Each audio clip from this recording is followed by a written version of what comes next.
Hi, friends. So today I have with me Dr. Rahul Bishnoi, who's done his MBBS from Philippines, and he has cleared the recent FMG July 2023. Hi, Dr. Rahul. Congratulations. How are you Hello, feeling? ma'am. Thank you so much, ma'am. I'm feeling great, and I don't know. I have no words about this this No, feeling right now.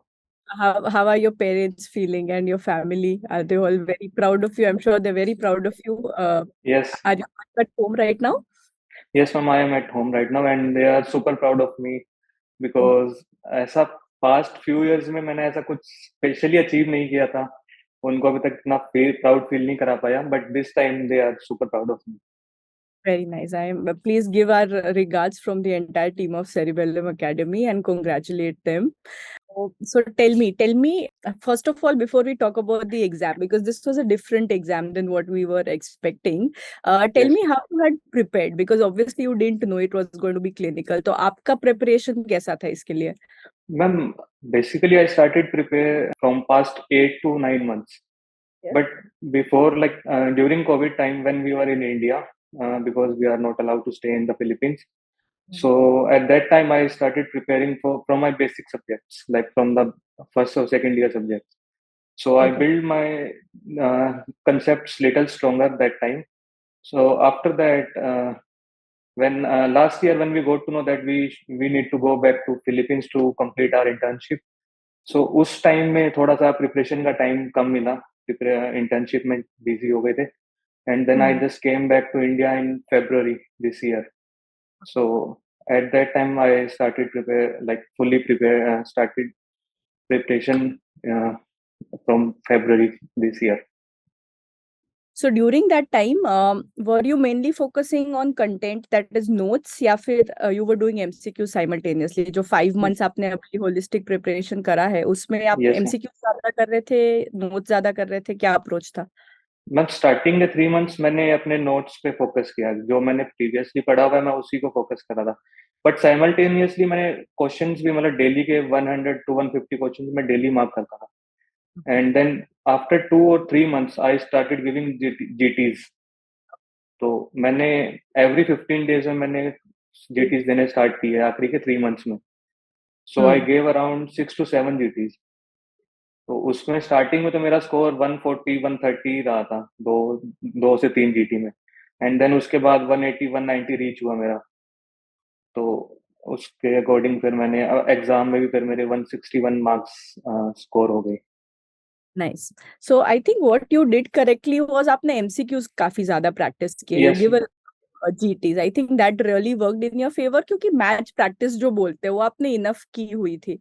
So yes you know you knew how to interpret those MCQs because that is something which is very important. चाहे paper कितना भी different हो जाए, if you've practiced enough MCQs, then you feel confident कि ये yes. मैंने करा हुआ है पहले. So how was your experience of the exam per se? Exam कैसा लगा आपको? मैम एग्जाम जैसे बेसिकली जो प्रीवियस ईयर क्वेश्चंस के अकॉर्डिंग हमने प्रिपेयर करते थे. मतलब प्रीवियस ईयर टॉपिक तो मास्टर्स करने ही करने होते हैं. तो वो टॉपिक्स तो मैंने मास्टर्स कर लिए थे. मतलब उसमें हम एमसीक्यूज भी उतनी अच्छे से प्रैक्टिस थी. हम्म. बट एग्जाम इस बार लिटिल डिफिकल्ट था प्रीवियस ईयर एग्जाम्स के according.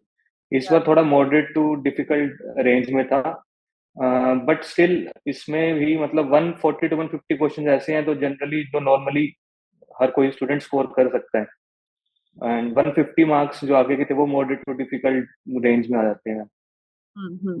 So what would you like advise your juniors who are pretty scared right now because and not just your juniors, people who couldn't clear because this time the passing rate is I think probably lower than a lot yes, of exams in the recent years, right? Yes, So a yes, lot of people are disheartened and वो सोच रहे हैं कि अब क्या करें like at this point आपके friends भी होंगे जिनका clear नहीं हुआ. Yes ma'am. What do you know tell them कि अब पूरा strategy बदल दो because lots of them will be thinking कि नहीं अब सब कुछ बदल देंगे, we will not do previous year questions. Is that really needed? No ma'am, previous year topics तो सेम मतलब वो तो थे ही एग्जाम में. बट उनके इन डेप्थ स्टडी करना कंपल्शन है आज के टाइम में. हम Right, सिर्फ सुपरफिशियली वन वर्ड उस टॉपिक के रिगार्डिंग नहीं पढ़ सकते. right. तो अब थोड़ा सा डेप्थ में पढ़ने की जरूरत है. टॉपिक्स वही रहेंगे. टॉपिक्स में इतने चेंजेस नहीं थे इस बार. कुछ क्वेश्चन तो हम हर साल चेंज होते हैं. कुछ तो नए टॉपिक ऐड होगा ही होगा. बट जनरली मतलब major part of the exam same topics पे रहता है. तो Yeah. अभी मैं अपने जूनियर्स को यही एडवाइस करूंगा कि सिर्फ और सिर्फ रैपिड कंटेंट पे अपना मतलब फोकस ना रखें। जब Yeah. आपके पास टाइम है तो आप स्टार्टिंग में एक बार अपना बेस कंसेप्ट बिल्कुल अच्छे से क्लियर करें। Yes. So I think now, a lot of students were just doing previous year questions. बस उसको याद कर लिया कि इसका आंसर ये है. That is clearly not enough. उससे कुछ नहीं होगा. Now you have yes to understand those topics. You do those PYQs, पर उनको as a guide लेना है कि आप ये topics को ध्यान से पढ़ेंगे, डिटेल में पढ़ेंगे. I think that is yes something which is very important, and integrate करके पढ़ना obviously becomes very important after this. Exactly. Because next की तरफ जा रहे हैं तो ये मतलब फोर्सिएबल है कि अब ऐसे ही एग्जाम्स आएंगे यस मैम। या मैम इस एग्जाम में भी ऐसे क्वेश्चन थे जैसे रेडियोलॉजी का क्वेश्चन, एक्स्ट्राड्यूरल हेमाटोमा की हर साल इमेज आती थी। इस बार इमेज दे के ये पूछा था कि उसका आप नेक्स्ट स्टेप क्या करोगे। तो बस इंटीग्रेशन में उन्होंने एक स्टेप आगे के क्वेश्चंस पूछे थे इस बार।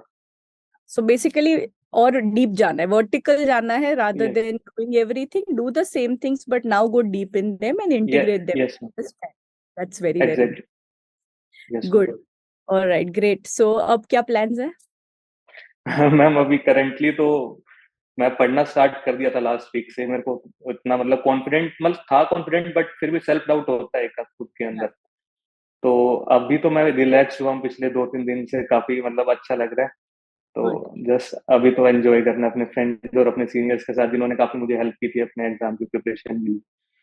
That's very very important. I think अभी ब्रेक लो, सीधा पढ़ाई पे नहीं जाना। टेक अ नहीं। yourself that pat on the back that yes, I did it and I did well. Also, yes I had seen you in the offline class. तो उस yes ma'am. class को कैसे यूज करना है best, if you can also tell your juniors. काफी students मुझसे पूछते हैं, but I think you will be in a better position to guide that उस क्लास को 3 डे बीटीआर जो हम करते हैं ऑफलाइन, यस उसको मैम। कैसे यूज करना है। मैम वो क्लासेस, एक तो सबसे पहले तो मैं ये कहना चाहूंगा, जो टाइमिंग की सेट शेड्यूल था जो क्लासेस का वो सबसे परफेक्ट था, जस्ट एग्जाम से 1 मंथ बिफोर। तो उससे क्या हुआ था कि हमें माइंड में क्लियर था कि बीटीआर तब है, बट उससे पहले हमें अपना एक बार सिलेबस कंप्लीट करना है कैसे भी करके, कि जब हम बीटीआर में जाएं जो मैम बताएं वो हमें कम से कम पता होना चाहिए कि क्या मैम पढ़ा रहे हैं हमें। यस। तो उससे उससे हमारी रिवीजन हो रही थी। मतलब फर्स्ट टाइम में तो आपने जब 3 दिन की क्लासेस ली उसमें रिवीजन, हमारी फर्स्ट टाइम रिवीजन हो गई थी।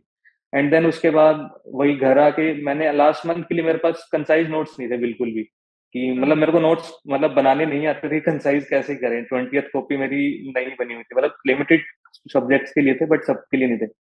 बट बीटीआर का फिर मैंने लास्ट के 1 मंथ में कम से कम मैंने 3 to 4 टाइम्स मैंने बीटीआर आपकी बुक रिवाइज की थी, क्योंकि मुझे पता था कि बेसिक मतलब जो एग्जाम में आएगा, मतलब मिनिमम जिस जो आना है वो इस बुक में तो है ही है, कि मतलब लास्ट टाइम के लिए कि इतना रिवीजन तो होनी ही होनी चाहिए।